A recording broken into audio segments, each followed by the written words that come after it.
So who's this guy talking about books anyway? Talk a little bit about imposter syndrome, and this week's showcase, the Demon of Eldersday. All that and more on this week's Indie Author Showcase.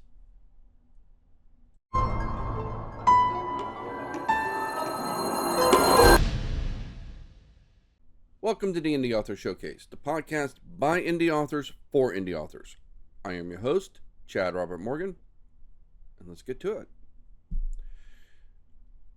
One thing I wanted to address is last week I started a little bit of a new format in showcasing the books. I wanted to give what I liked about it, what I didn't like about it, and one of the things I've tried to avoid doing in this show is critiques because in reviews, because it's so subjective, right? And I'm covering books across multiple genres. I mean, it's easy to bash a book if it's in a genre that you don't like. I didn't like that the main character was so and such, when that's sort of like the whole point of the genre. So, it's like going Lord of the Rings. I didn't like all the little people. They creeped me out. I mean, it's what's with magic spells? I mean, if you're not into that genre, you're not going to be into the book. So what's the point, right? Don't review it. With that said, when I got into what I didn't like about it so much, it got a little reviewy. And I'm not suggesting I'm cutting it. What I'm wanted to address is, who's this guy talking about what makes a book good or not good? Who's this guy who's giving this opinion of this book? Does he have a Master of Fine Arts, and does he, and does he have a doctorate in English Lit or anything like that? So let me tell you straight up, who is this guy who's delivering these raving reviews here and stuff like that? What makes his opinion more valuable than yours? And I'm telling you right now, absolutely nothing. Not a damn thing. A little bit of self-critique here. I'm just another indie author, just like you guys. I am giving you my opinion as another indie author. And I could be wrong. If I'm wrong, let's talk about it. I invite the discussion. I think we would actually learn more by me saying, this book sucks, and somebody else going like, oh, that book was actually great. And then having a back and forth as to why we disagree. Back in the early days when I did this show with my son, we had books we disagreed on, and we were able to, I didn't like it when that happened. And it's like, what are you talking about? You're crazy. This was great, and everything like that. I would welcome that, right? I'm not the end-all be-all of any kind of authority. I'm just a guy with an opinion, and opinions are like assholes. Everybody has one, right? Books that don't make it on the podcast are books that I have deemed not good enough. Who am I to say they're not good enough? There may be guys out there that have books. I mean, look at freaking Twilight. I read the entire Twilight series. Why? Because my daughter was reading it at the time, and I wanted to know what the hell she was reading. She goes, Daddy, these books are so good. And I realized, oh my God, oh my God. It took 3 books before it actually started to get decent. And then the 4th book went off the rails. So, I mean, I was just like, these books are... And then I had a buddy of mine who had a daughter about the same age. He's like, yeah, she's reading that Twilight. I said, yeah, you might want to skip that last one. It gets a little... She's like, okay, good to know, So, but they sold. Even though I think they were very, very bad books, they had a certain something that was connecting with readers at the time. There was people walking around with Team Edward and Team Jacob t-shirts. The movies weren't any better, really. Why did they do so well? I mean, I think it came down to character, even though the books were, in my opinion, not good. People were able to connect with those characters, and they felt something for those characters, and that carried the book. I've read books that are the exact opposite of that, where they had like really good pacing, really good plotting. There was a decent storyline that was going through the thing, but the characters were so two dimensional. I put the book down.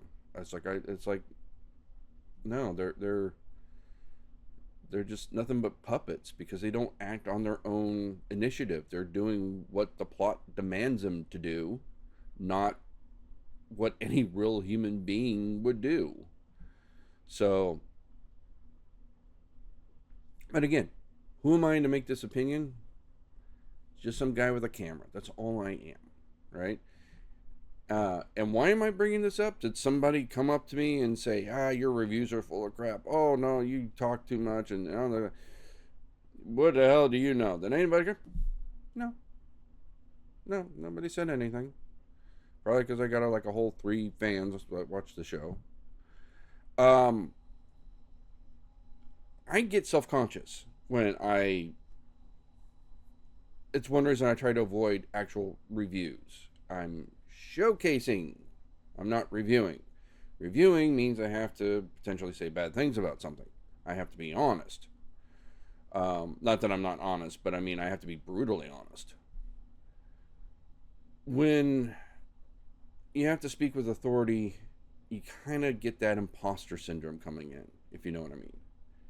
You know, why am I worthy of this title? Why am I an authority that can speak this? Like I watch, for example, Brandon McNulty's videos.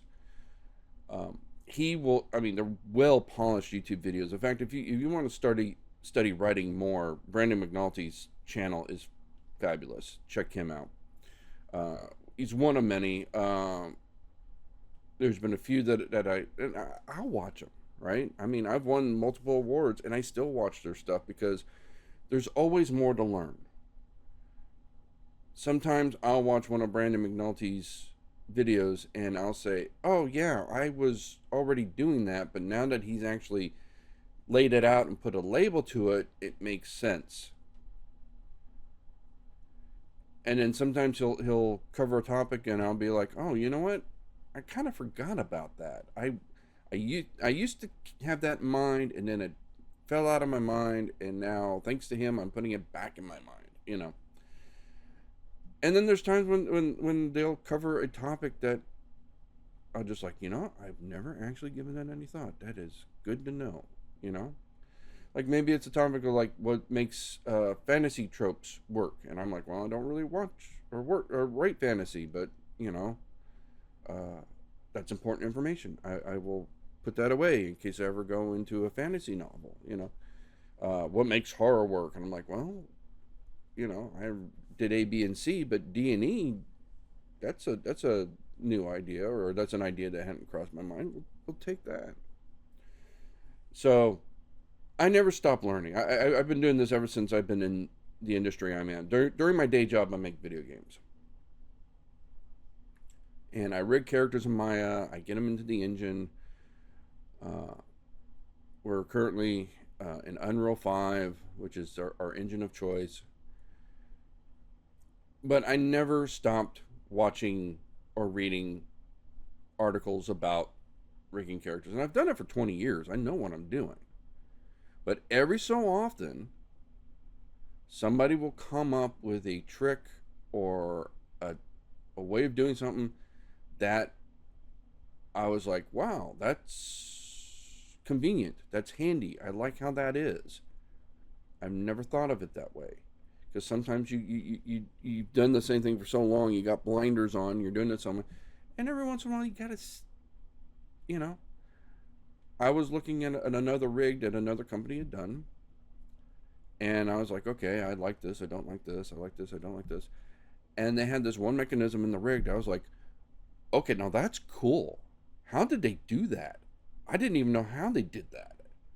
I had to start reverse engineering the rig. I was like, this is actually a neat trick. I need to steal this. Your writing career should be no different. Okay? Now, the art of writing doesn't change as drastically as the world of video games. The world of video games changes almost on a daily basis. The English language is pretty set, but the world of publishing, the world of marketing, that is constantly shifting. And I'll admit right now, that is definitely an area where I have always struggled, and I'm always trying to play catch up. I'm actually working on trying to get a podcast with some other indie authors that have been way more successful in marketing their books than I have, and see if we can't get a kind of like a roundtable going on that. I think that'd be great. I'm working on that episode. We'll see if I can pull that off. One guy's on board, but I haven't reached. There's one other person at least that I think would be good to add to that show, so I need to reach out and see if she's interested. But we'll see if I can work that out. But by and large, getting back to the original thing, because I know I'm starting to ramble again, it's imposter syndrome, right? I look at my successes and I think, well, I must know what I'm doing. And then when you actually speak with that authority, you start going like, do I really know what I'm doing? When you compare it to other people, like I said, Brandon McNulty has these really crisp, clean, well-researched, well-polished videos. I'm sitting rambling in front of a camera. We're night and day, right? We're watch him before you watch me when it comes to advice, really. I just wanted to talk about stuff, so, I wanted to bring up items that were important to the indie author community, not necessarily a writing advice channel, right? Because I wanted to showcase indie authors. That's all I really wanted to do with this podcast. Well, once you get to the showcase, it's like 5 minutes of the show. And there were interesting topics to talk about, such as, conventions going on. And when I see different styles of writing that I felt needed to be addressed and that kind of thing. So, the podcast evolved a bit, but it's still primarily a platform to showcase other authors. That's all I wanted to do with this podcast. So if I talk about something like, purple prose and I get something wrong, and again, nobody has yelled at me saying I got anything wrong. I'm just saying imposter syndrome's kicking up. Let's talk about it. Tell me what I got wrong. You can come on the show and we can hash it out. I'm fine with that. That'd be great. I would love to have more dialogue and less monologue. I think that would be fantastic. But that's just where I'm coming from in terms of doing this show. So don't take anything I say too terribly, as gospel. I'm just a guy with a camera with an opinion, a guy who's done this for a while, who's had some success, but by no means am I like a Pulitzer Prize winner. I mean, I struggle with my own issues, and sometimes when I start talking about these issues, such as like purple prose or filter words, I still catch myself trying to do filter words, because as a person who writes horror, we tend to try to put things from the perspective of your MC. Trevor heard this, or Trevor saw this. Well, we want the reader to be in Trevor's mind, so let's get Trevor out of the way. And instead of Trevor heard this sound went off, right? But as a horror writer, I'm always catching myself trying to put filter words back in, which is a habit that my editor Liam Ford has broken me. Well, not broken me from, because I still try to do it, but has helped me get out of. So, as an example, right? It kind of reminds me of my grandparents, because my grandparents were both reformed alcoholics, and my grandmother was a huge blue book thumper. That was her religion, and she was basically saying, I am an alcoholic. I will always be an alcoholic. Your grandfather will always be an alcoholic. We're just an alcoholic that doesn't drink anymore. When I'm writing, I'm still somebody who puts in, I'm still addicted to filter words. I'm just a person who's addicted to filter words, who's choosing not to put the filter words in. I'm making a conscious choice to go against my own habits because that's a bad writing choice, right? Um, I will also do things like, he really wanted to go to the poll. Do we need really? I mean, we do this when we talk. Do I really need really? So so have to cut the reallys out and that kind of thing. All these little extra words that don't actually add anything. And they still creep into my writing, and I still have to pull them out. So, I have my own addictions when it comes to bad writing styles that I am constantly fighting against. All these learned behaviors that I have unlearned, but haven't developed the new habits to automatically apply them yet, I guess is really comes down to. So I'm in the same boat, and I'm always trying to learn how to better my craft. And I'm looking to take chances in my writing to see if I can write something new, something bolder, something crazier. So let's see what happens. But that's just where I'm coming from. And I just wanted you to know where I'm coming from. I did have one author one time. I was talking about adult content and how my son's generation seems to not be into that kind of stuff, and I was like, well, is she going to eventually age out of her audience because of that kind of stuff? And this author also has a podcast, and she's like, oh, what the hell does he know? He's just doing this with his son. And no, she's right. What the hell do I know? I don't know shit. That's a fair critique, right? I'm again, I'm fine with that. I say I don't know anything. Explain to me how I don't know anything. Show me the data that shows that I am wrong. I am fine with that. Show me the anecdotal experience. That's where, because I asked that really of any author that does more adult content, and I was like, are you seeing this in your audience? And a lot of them was like, people that want it find it. It's not been a problem. So I'm like, okay, that's good. But yeah, I'm just a guy with a camera.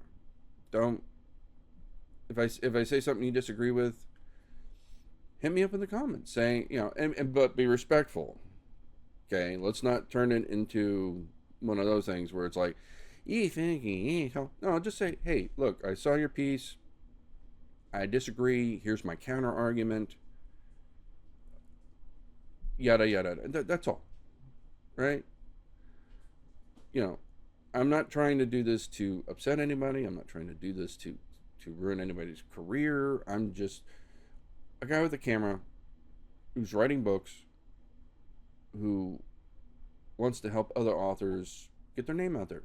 That's all I'm trying to do. And, let's keep it respectful. Again, I'm not saying anybody hasn't. I'm just sort of putting that out there before somebody does, if you know what I mean. But no, feel free to disagree with me. Feel free to come on the show and disagree with me. Say, Chad, you are so totally off base. Here's why filter words are the greatest things ever. I love adverbs. Come on from the representative from the Pro Adverb Council and tell me why adverbs are so freaking fantastic. Would love to debate that. Because I hate adverbs. With a passion. If it ends in ly, it has to die. One thing I wanted to do in this year is experiment more with marketing, to see what works, to see what doesn't work, to see where I really want to spend my money on.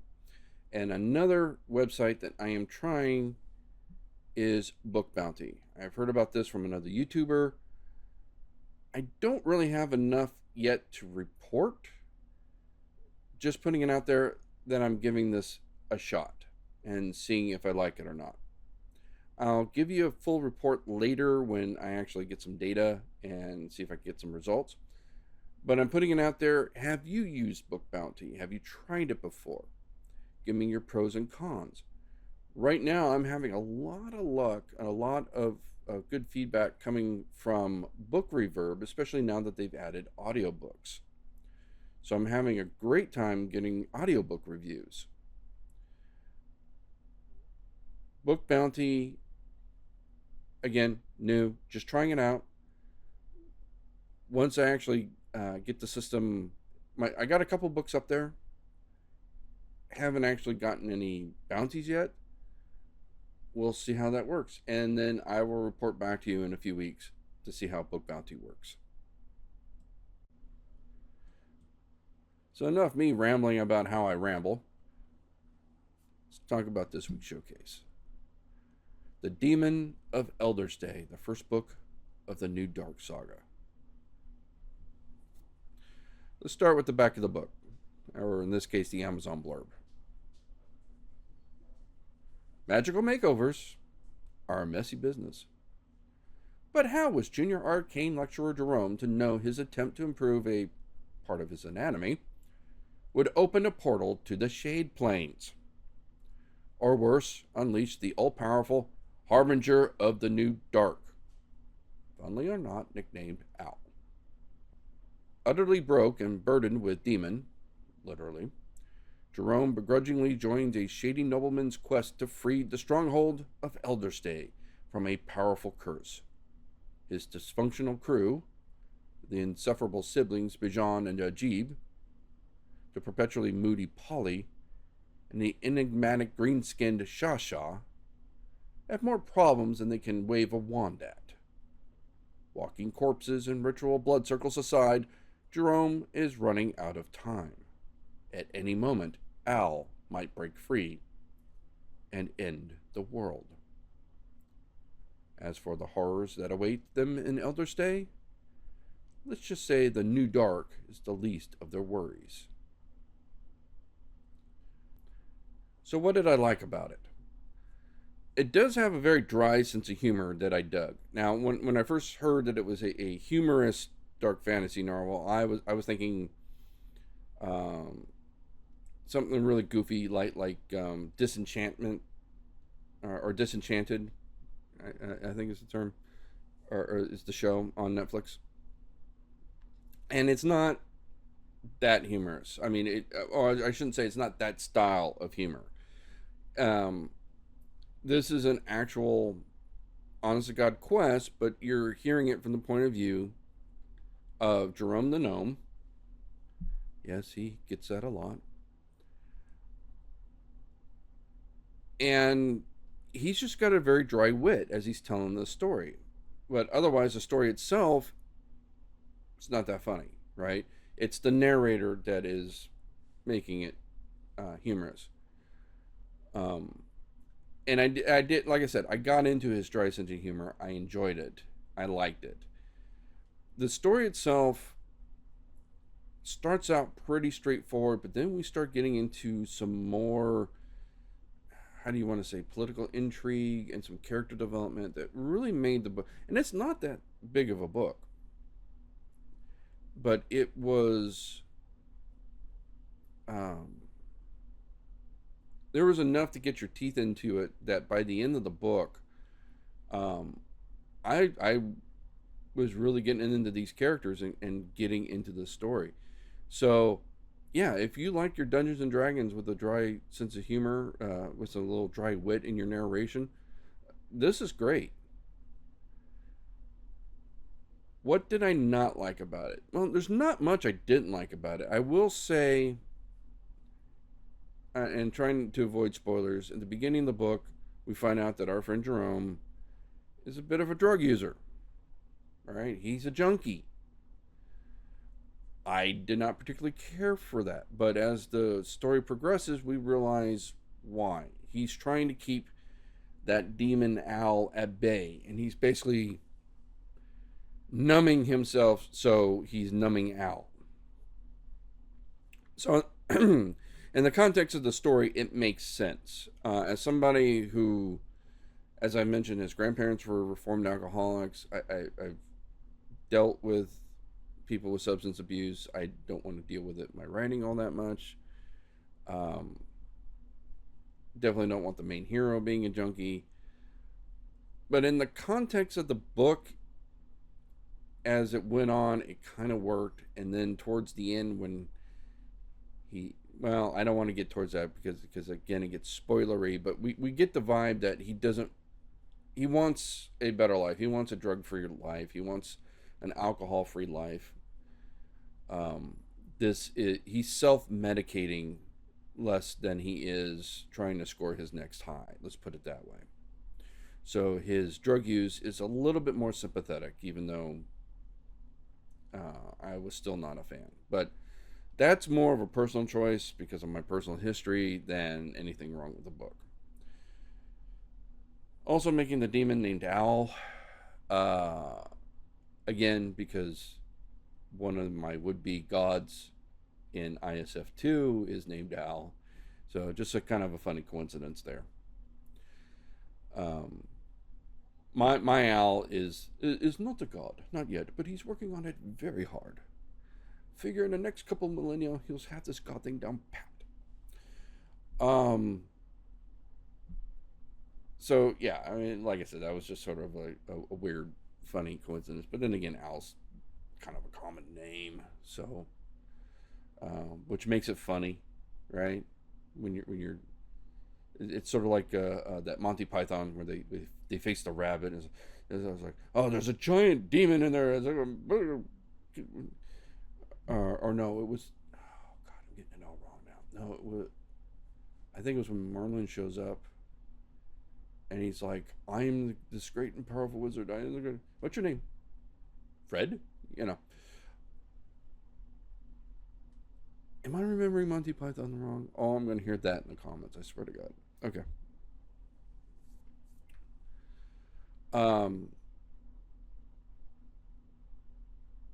But yeah, it all powerful demon, and he's belittling it by naming it out. That's always kind of funny. I like that. But yeah, all the characters had some depth to them. It took a while to get to the depth in some cases, but they had depth, and we learned about them along the journey. And they start out as strangers. Really good, solid book. If you like fantasy, especially if you like fantasy with a bit of dry wit, check out The Demon of Eldersday by I. Riven. So that's it for this week's podcast. Not a lot to talk about, really. In 2 weeks, we're going to have Creep IE Aftermath, so see us there. We're going to have our booth, as usual. Looking forward to Creep IE Aftermath. If there's any other conventions coming up or any other books that friends of the show are promoting, please let me know. And until then, keep on reading.